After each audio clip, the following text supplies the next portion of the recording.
ಹರೇ ಕೃಷ್ಣ. ಈಗ ನಿಮ್ಮ ಮುಂದೆ ಷಷ್ಠೋಧ್ಯಾಯವನ್ನು ಹೇಳುತ್ತೇನೆ. ಅಂದರೆ 6ನೇ ಅಧ್ಯಾಯದ ಶ್ಲೋಕ ಮತ್ತು ಅದರ ಅರ್ಥವನ್ನು ಹೇಳುತ್ತೇನೆ. 6ನೇ ಅಧ್ಯಾಯವು ಆತ್ಮಸಂಯಮ ಯೋಗವಾಗಿದ್ದು, ಮೊದಲಿಗೆ ಇದರ ಪ್ರಸ್ತಾವನೆ ಹೇಳಿ ನಂತರ ಶ್ಲೋಕ ಮತ್ತು ಅದರ ಅರ್ಥವನ್ನು ಹೇಳುತ್ತೇನೆ. ಒಟ್ಟು 6ನೇ ಅಧ್ಯಾಯದಲ್ಲಿ 47 ಶ್ಲೋಕಗಳಿವೆ. ಈಗ ಪ್ರಸ್ತಾವನೆ ನಿಮ್ಮ ಮುಂದೆ ಹೇಳುತ್ತೇನೆ. ಈ ಅಧ್ಯಾಯಕ್ಕೆ ಆತ್ಮಸಂಯೋಗ ಎಂದು ಹೆಸರಿದ್ದು, ಇಲ್ಲಿ ಆತ್ಮ ಅಂದರೆ ಅಂತಃಕರಣಕ್ಕೆ ಹೆಸರು. ಅಂತಃಕರಣ ನಿಗ್ರಹದ ವಿಷಯವೇ ಈ ಅಧ್ಯಾಯದಲ್ಲಿ ಮುಖ್ಯವಾಗಿ ವರ್ಣಿಸಲ್ಪಟ್ಟಿದೆ. ಜ್ಞಾನಯೋಗವೆಂದು ಸಮಾಧಿಯೋಗವೆಂದು ಈ ಅಧ್ಯಾಯಕ್ಕೆ ಹೆಸರುಗಳಿರುತ್ತವೆ. ಜ್ಞಾನಕ್ಕೆ ಕರ್ಮವು ಬಹಿರಂಗ ಸಾಧನ, ಧ್ಯಾನವು ಅಂತರಂಗ ಸಾಧನ.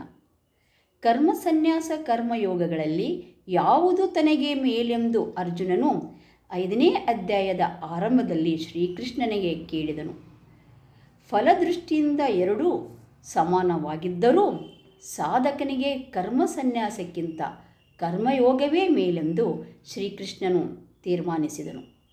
ಆನಂತರ ಎರಡೂ ಸಾಧನಗಳ ಆಕಾರಗಳನ್ನು, ಫಲ ಪ್ರಯೋಜನಗಳನ್ನು ನಿರೂಪಿಸಿದನು.